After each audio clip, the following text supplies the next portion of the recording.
At eto na nga mga kababayan, Senator Marcoleta, winaswasan si Senator Ping Lacson dahil halata di umano na may pinoprotektahan. Mga nagsalitang ex-marines ay tumestigong isinama siya ni Saldico nang magatid daw ng 5 malalaking maleta sa bahay ng Pangulo sa Ilocos Norte.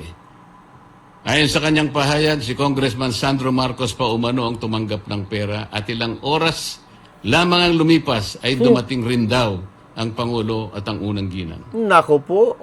Pero ano po ang ginawa ng chairman ng BRC?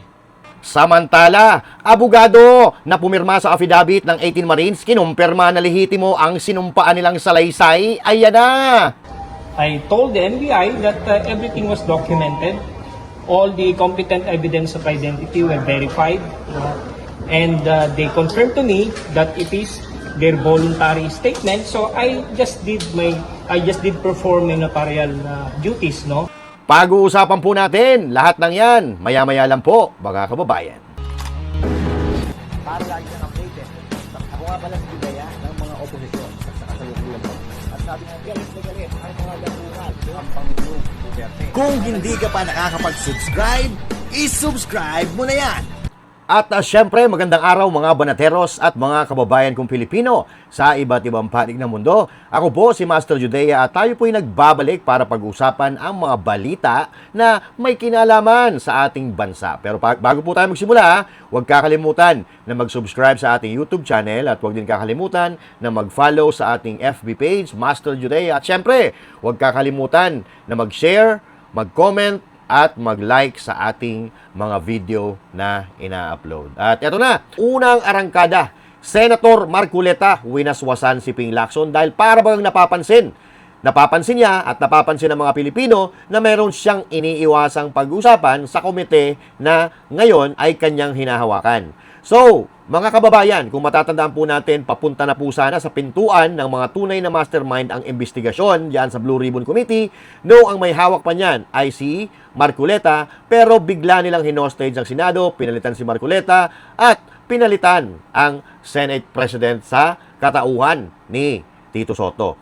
At mula noon, mga kababayan, kung ano-ano ng sirkos ang nangyari at kung ano-ano na ang kanilang pinagagawa hanggang ngayon, wala pa rin napapanagot na tunay na magnanakaw at ang opinyon natin at pati na rin ng ating mga kababayang nagmamanman, sila daw di umano nagtatakipan dahil sila ay nakinabang. Kung ito ay totoo, hindi pa natin alam. Pero tila ba tumutugma ang mga bagay-bagay, lalo na nung lumabas itong 18 Marines na maya-maya lang ay ating pag-uusapan. Pero dito muna tayo kay Ping Lacson. Hanggang ngayon, wala pa po silang napapakulong na malaking isda maliban kay Senator Bong Revilla na ang tingin ng mga eksperto ay ginagamit nila para malihis ang issue at mapagtakpan ang kanilang mga amo. Si Senator Bong Revilla po ay nananahimik sa Cavite, nag-aalaga ng kanyang mga manok at bigla-bigla po siyang nabulaga. Ang nakakatawa, nadamay po siya sa kontrobersiya. At ang malinaw sa atin ngayon, siya po ay nakakulong dahil sa isang akusasyon. Di ba? Akusasyon, mga kababayan, malabo ho ata ito. Kaya ito po, bumanat na po si Senator Marcoleta, binanatan niya si Pinky Bax. O ito, panoorin po natin ha. Sila po ay nagpahayag ng kanilang mga nalalaman tungkol dito sa malupit na pandarambong sa Kabanang Bayan. Nabanggit nilang muli ang 30 Tamarin Street sa South Forbes Park, gayon din ang 14 at 41 Nara Street. Nabanggit din ang opisina ni Saldico sa House of Representatives at bahay daw sa Aguado sa harap ng Malacanang.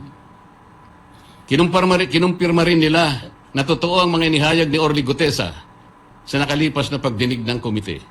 Bukod pa rito, isa sa mga nagsalitang ex-marines ay tumestigong isinama siya ni Saldico nang magatid daw ng 5 malalaking maleta sa bahay ng Pangulo sa Ilocos Norte. Ayon sa kanyang pahayag, si Congressman Sandro Marcos pa umano ang tumanggap ng pera at ilang oras lamang ang lumipas ay dumating rin daw ang Pangulo at ang unang ginang. Nako po. Pero ano po ang ginawa ng chairman ng BRC? Sa halip na iharap sa taong bayan at diretsahang tanungin sa kanilang mga pahayag, kahagad na pinag-alinlanganan ang kanilang kredibilidad. Bago pa man masuri ang kanilang salaysay sa harap ng Senado, tila na buo na ang isang konklusyon sa mismong chairman na dapat sana ay siyang magsiyasat nito. Okay. So ito kasi ang problema natin, mga kababayan. Parang meron po silang iniilagan. Di ba dapat patas ang batas? Kapag may nagrereklamo, tingnan kung totoo ang kanyang reklamo. Hindi yung hindi pa nga naiimbestigahan, sasabihin mo wala ng kredibilidad. Paano mo malalaman kung credible ang kanilang ang kanilang mga salaysay kung hindi mo pa naman iniimbestigahan? Pagbabasehan mo yung mga personalidad o pagkatao ng mga nag-aakusa at nagbibigay ng salaysay. Dito sa Pilipinas, mga kababayan, dapat tayo po ay pantay-pantay. Demokrasyang bansa po ito. Kung may nagrereklamo, atenderan natin. Kung may nagrereklamo, tingnan natin kung totoo ba ang nirereklamo. Hindi pa nga tinitingnan, hindi pa nga napag-uusapan, sasabihin mo na walang kredibilidad. Anong kalokohan yan? So, hindi na sana tayo gumawa ng batas. Wala na sanang hukuman. Wala na sanang mga abogado na titingin kung yung reklamo ay may kredibilidad. Hindi ho ba? So, ang problema kasi dito ay mayroon talagang pinagtatakpan. So, tuloy natin, ha? Ipinagkibit-balikat na lamang ang kanilang mga salaysay nang hindi man lang binigyan ng oportunidad na sumagot sa mga konklusyon at teorya. Kung ang kanilang mga pahayag ay hindi ka panipaniwala, lalong nararapat na sila'y paharapin sa isang formal at pagdinig upang doon mismo masubok ang kanilang inihayag. Ang chairman po ba ng BRC ang dapat magpasya kung sino ang dapat ipatawag sa pagdinig kung 20 ang bilang ng miyembro ng Blue Ribbon Committee? Nakonsulta po bang isa-isa ang mga miyembro ng BRC?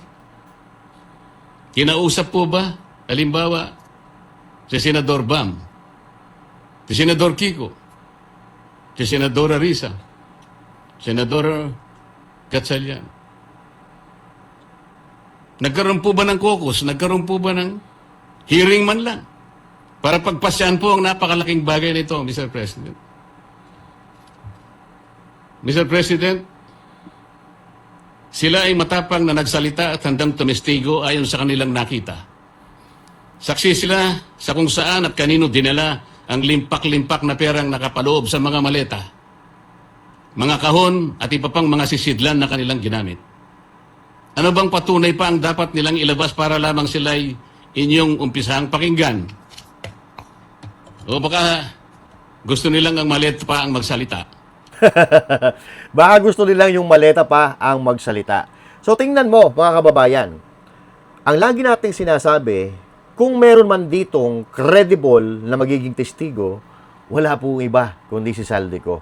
Dahil galing po yan dyan sa loob nila at sila ay magkakasama ng mahabang panahon sa loob ng 3 taon. At ang sumunod na magiging credible, na magiging testigo dapat, ay itong mga inuutusan ni Saldico na mag-deliver ng pera kung saan-saan, sila po dapat ang pinakikinggan. Pero bakit ganun? Ang pinakikinggan nila, yung napatunayan na nagnakaw, dahil nagsoli nga ng pera, di ba? Si Bernardo, si Alcantara, nagsoli ng pera. So, ibig sabihin, that is pag-amin na meron silang nakuha. Di ba? Pero bakit si Bong Revilla ang inilagay nila sa selda? Ang sabi nga, akusasyon. Hindi umamin, walang inamin. At pinasinungalingan po ito ni Senator Bong Revilla. Bakit siya ang nakakulong ngayon? At ang nakakatawa dito, mga kababayan, inamin ni Alcantara na 8% ang kanilang nakukuha sa bawat pera na inahatin sa kanila.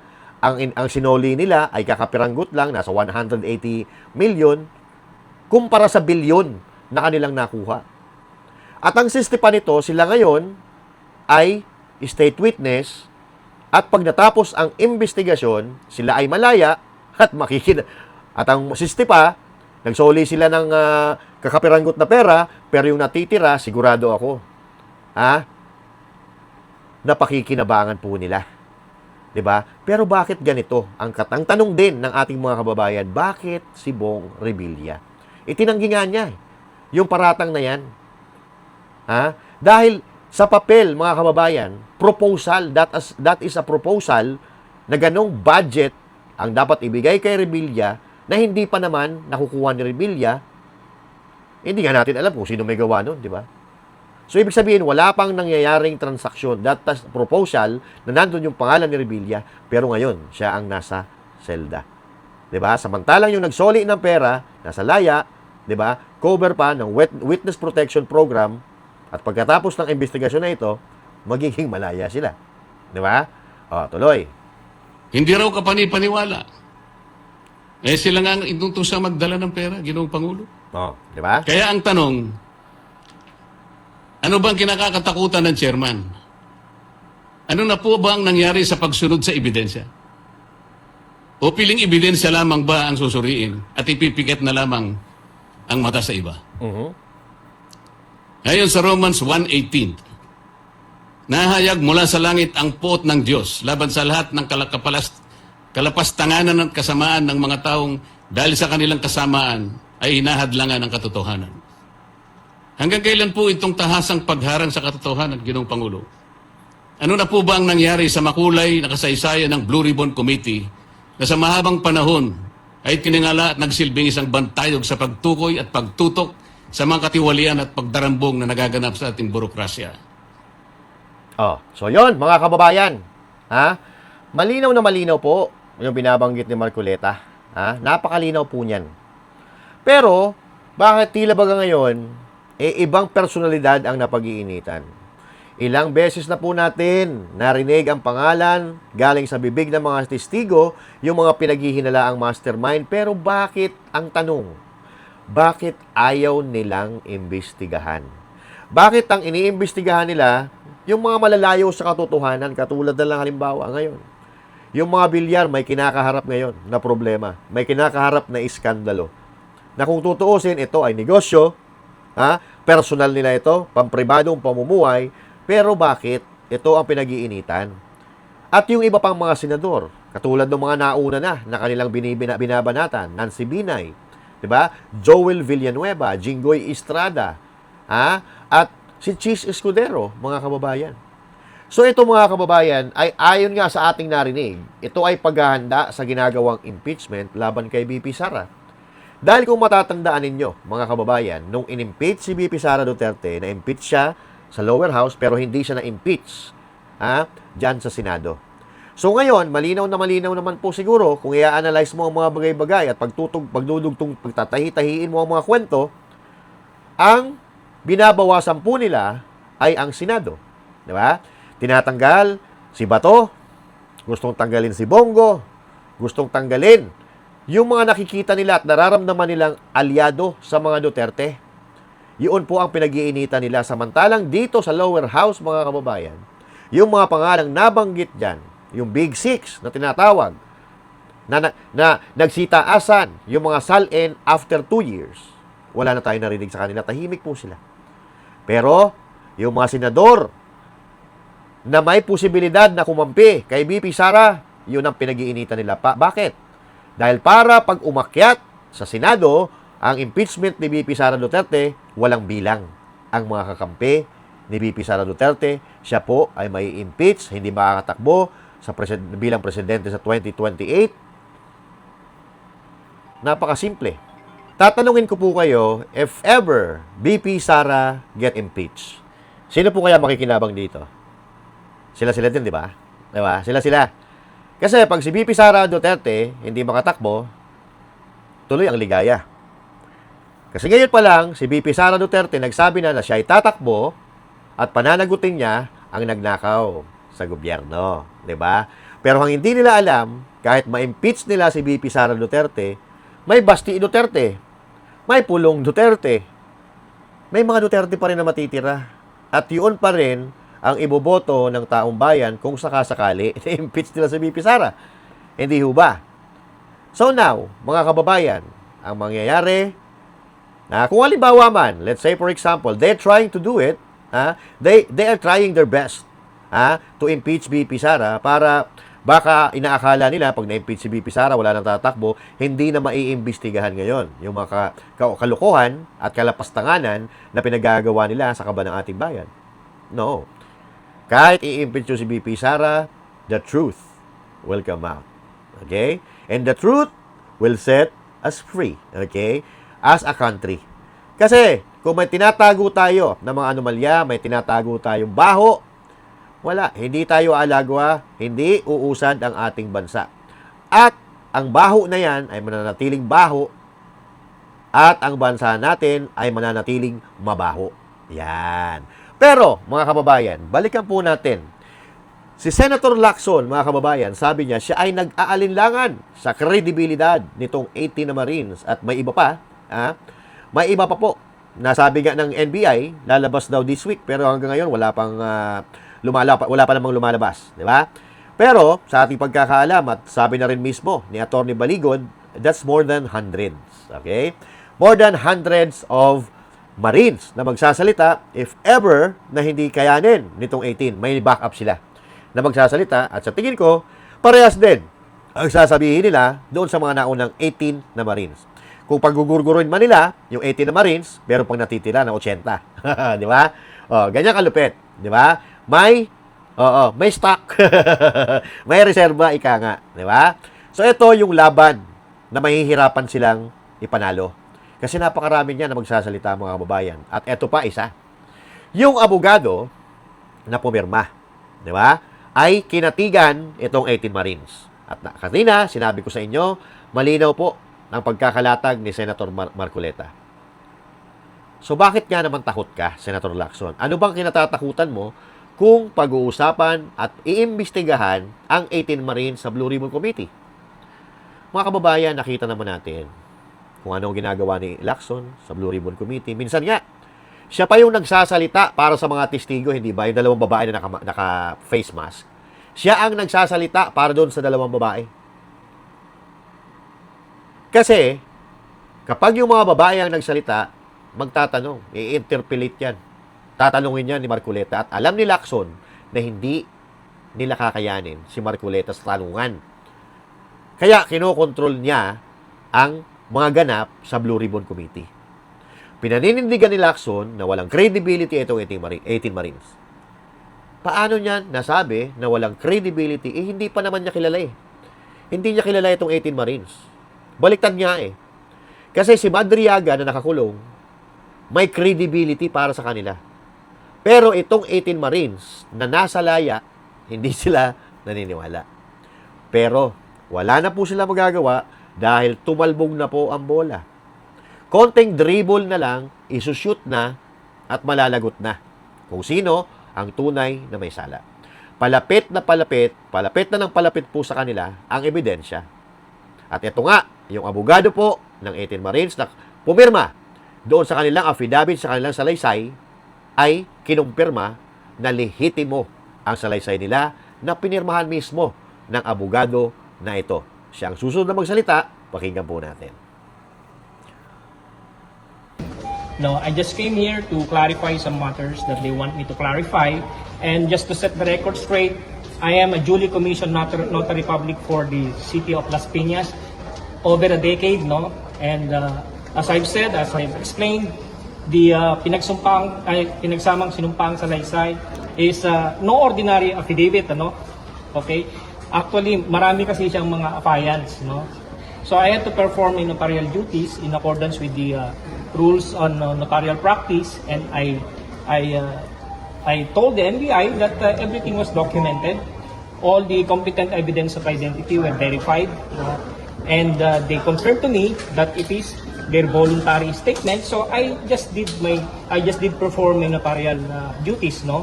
And we should not shirk on our duties to explain or to authenticate our act whenever we are asked by public authorities.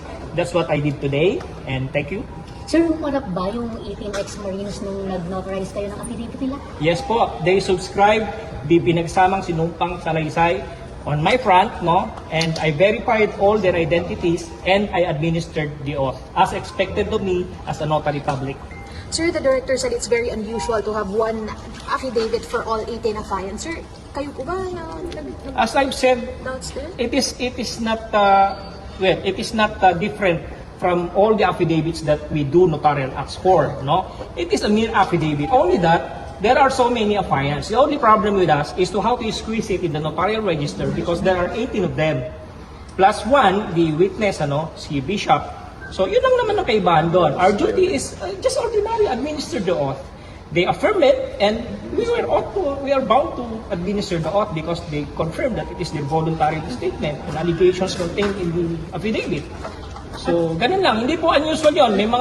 Meron namang mga affidavit na joint marami. Ito lang kasi 18, no? Nasabi nga rin po ni Ombudsman Remulla na magkakasama sila palagi, alam nila lahat ng nangyayari. Ganito po yan. Ang notary public po, wala pong alam yan kung ano po yung nilalaman ng statement na yan o yung salaysay na yan. Ang trabaho po namin, alamin namin kung yun ay pinirmahan ng kusa, walang pangako, walang gantimpala, walang pera, hindi sila pinuwersa. At kapag yan ay kinumpirma nila sa amin, i-administer namin yung oath nila. Yun po ang trabaho namin. Pero hindi nyo ito yung affidavit prior. We browse over it. Yeah, I browse over it. But I have nothing to do with the contents of the sinumpang salaysay. Hindi. Okay. Alright. Mga kababayan, etong sinasabi po ng abogado na ito, may patama po ito sa mga tao, personalidad na katulad ni Lacson. Kailangan i-execute mo or gawin mo yung sinumpaan mong trabaho. Di ba? Kung ano yung trabaho mo, dapat yun ang ginagawa mo. Kung ano ang dapat mong gawin bilang isang abogado, gawin mo. Kung ano ang dapat mong gawin bilang isang senador, gawin mo. Di ba? Pero para bagang iba po kasi ang ginagawa nila. Ang ginagawa nila ay parang nililito nila ang tao at ibinabaling nila sa iba ang atensyon ng tao sa pamamagitan ng paggawa-gawa ng mga iba't ibang kwento, iba-ibang istorya. Tulad na lang halimbawa, yung sa ICC, kay PRRD. Oo. Pag mabubuking na sila, maglalabas sila ng mga istorya na patungkol kay PRRD. At kung hindi man si PRRD, kay Pastor Apollo C. Quiboloy na kaibigan ni PRRD. Ito po, na nangyayari ngayon, panlilin lang. At ang kanilang pinag-iinitan, yung wala namang kasalanan sa bayan. At ang ginagawa pa nila ngayon, mga kababayan,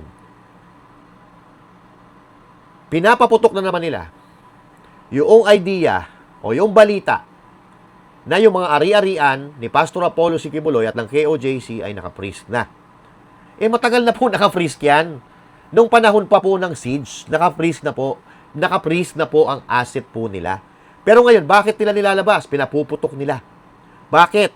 May pagnanasa po sila sa mga ari-arian ng Kingdom of Jesus Christ.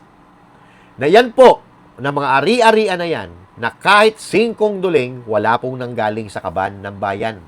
Yan po ay dugo, yan po ay pawis, at yan po ay luha ng bawat miyembro ng Kingdom of Jesus Christ. Nakita po natin, noong siege, kalmado silang lahat. Kahit sila ay binabalasubas, maganda pa rin ang kanilang pakikitungo dahil yung unang turo ng kanilang pastor, na si Pastor Apollo C. Quiboloy. Pero, lahat po ng bagay dito sa mundo, meron pong hangganan. Ang kabaitan, mayroong hangganan. Ang pagpapatawad po, mayroong hangganan. Ang kasamaan, lalo na, ay meron pong hangganan. Diba?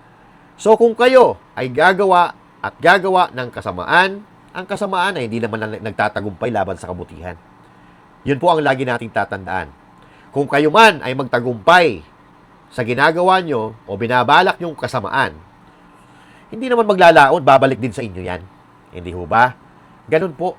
Maawa kayo sa mga tao na ginagamit ninyo, maawa kayo sa mga tao na ginigipit ninyo dahil alam nyo sa sarili nyo na walang ginagawa itong mga ito. Para mapagtakpan ang mga katarantaduhan, kasalanan, at kalapastanganan sa bayan na inyong kagagawan. Ibinabaling nyo ang atensyon ng mamamayan para maligaw at makalimutan kayo at yung mga ginawa ninyong katarantaduhan. Hindi po pwede yun. Trilyon ang nawawala sa kaban ng bayan. Sa tingin nyo makakalimutan namin yan? Sa tingin nyo makakalimutan ng mga Pilipino yan? Hindi. Ngayon pa nga lang nagkakagulo na Diba? Tingnan nyo, pumunta sa US, si Bongbong Marcos Jr., ano ang ginawa sa kanya? Sinalubong siya ng protesta.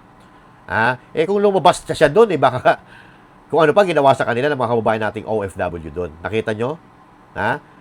Yung isang bata niya doon, pinagmumura. ng mga kababayan natin Pilipino? Ha? Yung ambassador ba ng Amerika yon? Ha? Pinagmumura? Di ba?